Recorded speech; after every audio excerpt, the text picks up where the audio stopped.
This is it. This is the time we have all been waiting for. With everything that went down this year and all the crises in the world that we went through and are still going through, this was the reason for me to keep going. These shows, these movies that I have been waiting for this whole year with anticipation is finally here. I bet most of you are also as hyped as I am, if not more.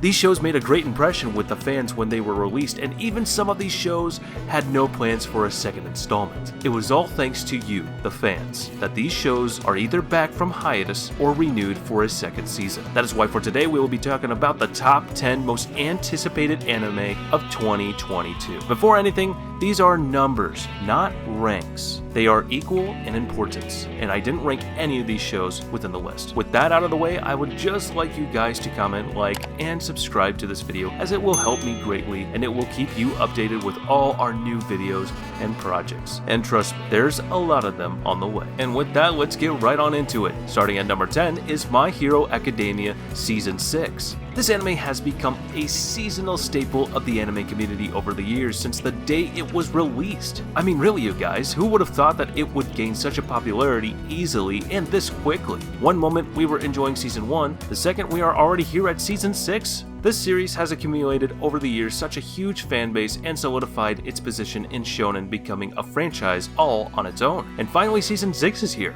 I know a lot of you were underwhelmed with Season 5 being a battle between the Class A and Class B, especially with the first half and Training with Endeavor in the second. However, what interested me the most is the backstories of the villains and how they explained how someone as innocent of a child could transform into the villainous Shigaraki Tomura. As for Season 6, all I hope for them is to adapt the source material to a T and make it worthwhile watching, with lots of fights and interesting arcs to come. Coming in at number 9 is Bleach, 1000-Year Blood War. I kid you not, guys. The moment the trailer dropped, I was both jumping and screaming like a lunatic. My family thought I was possessed by something. I have been watching anime almost my whole life, and Bleach was one of the very first shows, like everyone, from my generation especially, we were practically raised by the Big Three and Dragon Ball Z. Bleach, however, had a special place in my heart when it came to anime. And back then, when I got the news that the series will be discontinued, my heart was torn to pieces. And nothing filled that hole. Other than the announcement of the final arc being animated, it is finally happening after years and years of wishful thinking and hoping the show returns. Finally back to our screens, once again, with the epicness and awesomeness of those battles. A lot of new Bankais as well, and new Shikais will make a debut, and I just can't wait to see them animated.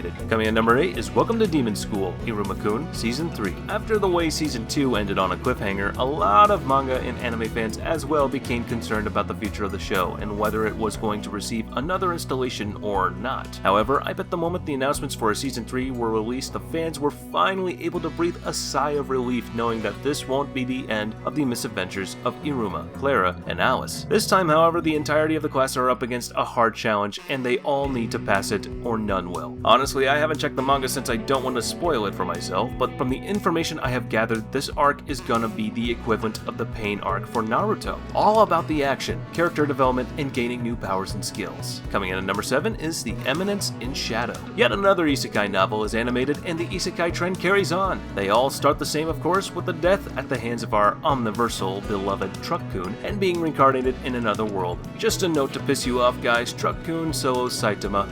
Yeah, I said it. Try and change my mind. Anyway, this guy goes through dying, reincarnation, self-taught, probably since they never shed light on that part in the manga, magic training, the production of slime gear, and a bandit attack. All that happened over the course of a 1.5 chapter of the manga, which is obviously not enough for all these events to take place. This was one of the things that pissed off a lot of manga readers, like how exactly did all that fit in just 2 chapters? Not even Rimuru learned that fast. However, it's still anime, I guess, so logic goes right out the window every once in a while. The characters this guy later on meets and recruits onto his organization will help him spread his influence through the shadows and combat evil from a safe distance, with no one even noticing or realizing who he truly is, just like he always wanted. Manipulating events from the shadows like the strings on a puppet. It has its charm especially, and I bet it's gonna be fun to watch how he will execute those meticulous plans of his once the anime is out. Coming in at number 6 is To Your Eternity Season 2. You guys watched it and cried. I watched it and I I cried. And don't you even dare try to deny it, because that would be a blatant lie. If anything, this show got us all in the feels over the adventures of a literal sentient rock. It's actually amazing if you think about it, however. It is the same director behind a silent voice after all, so kinda makes sense, right? And for those who don't know what a silent voice is, I tell you this. You are doing your existence a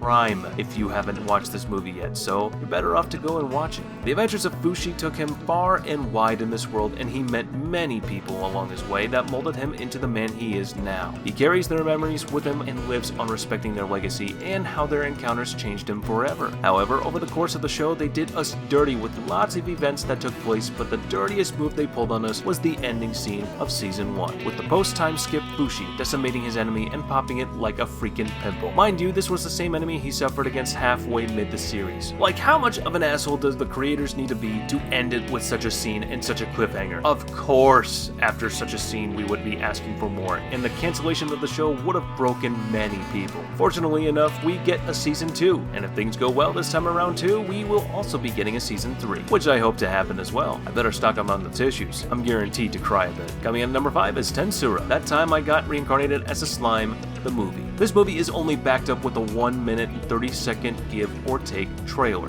so not much can be made out of it. However, what we did understand from it is this. A new villain is here, old friends are back, and the Tempest country will yet again be pulled into turmoil, and situations that they could have lived without happily. The first part of the trailer reveals the fact that ever since the Walpurgis, a sort of momentarily peace was established in the slime country. A peace that will soon be shattered by this new enigmatic villain. And for dramatic effects and character arcs, the ogre survivor working under her is none other than the brother of Benimaru, and the leader of the ogres before him. He is the rightful heir to the clan. However, when he confronts Benimaru, his brother seems to not recognize him at all, and his glowing red eyes are a dead indicator of him being controlled. What I wish from this movie is for it to live up to its hype and not disappoint like it's always have. The Slime series so far has been a masterpiece, and I really would hate it for its reputation to be tarnished by this movie for any reason it may be. Coming in at number 4 is Spy Family Part 2. The Forger family gained quite the affection when it came to the fans. Everywhere you look, people are either talking non-stop about the show or they're cosplaying the family members at events. This family became a fan favorite overnight thanks to Anya and all her funny expressions. Don't get me wrong, the anime has a great plot actually, and it is interesting in its own way. I mean, an assassin creating a fake family for undercover reasons without even realizing that his wife is a professional trained assassin. One of the best in her line of work, and that his supposed daughter is actually a freaking telepath. I mean, who wouldn't be interested in such a crazy plot? And just when we thought things couldn't get any crazier, a new member of the Forger family is introduced near the end of the show. Y'all know who I am talking about. It's the family's dog Bond. However, this isn't a simple dog, oh no. It wouldn't be fun if he was just a plain dog in such an unconventional and special family now, would it? This dog actually has the ability to see the freaking future and predict it accurately. You all know what that means, right? Bond sees the future and Anya can read minds, which means Anya can now see the future as well. This isn't the only interesting thing that will happen in Season 2, however.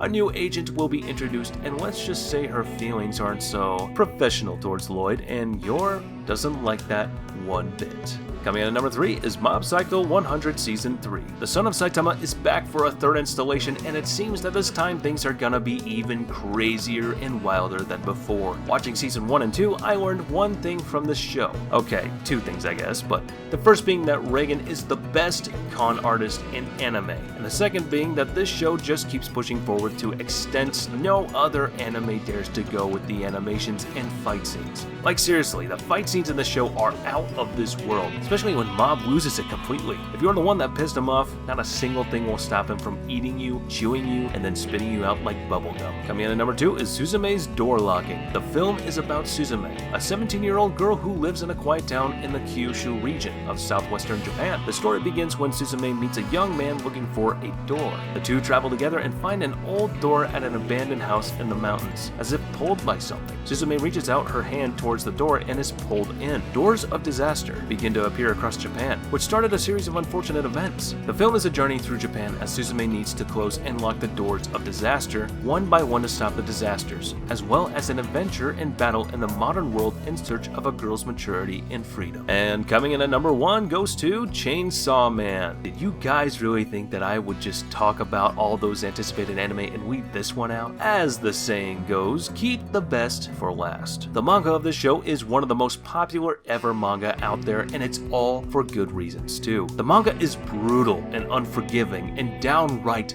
phenomenal. It isn't afraid of killing off some of its major characters either, which is one thing I respect about this manga. I even believe that this manga is as savage as Berserk in some of its scenes, and if you are a fan of such gore and battles with gruesome outcomes, then this show is definitely for you guys. And if you would like to know more about the show, then all you have to do is check out the video I made about the series explaining it in detail, its power system, characters, events, and plot. The link will be in the description down below. I hope you guys enjoyed this video as much as I had fun making it for you. I would appreciate it if you guys would smash that like button, subscribe, comment, and press on that bell icon to keep yourself notified of all our latest new videos and upcoming projects. And if you have any cool ideas for any upcoming videos, don't be shy, share them with us in the comments down below. And as for now, I'll catch you later. See you in the next one.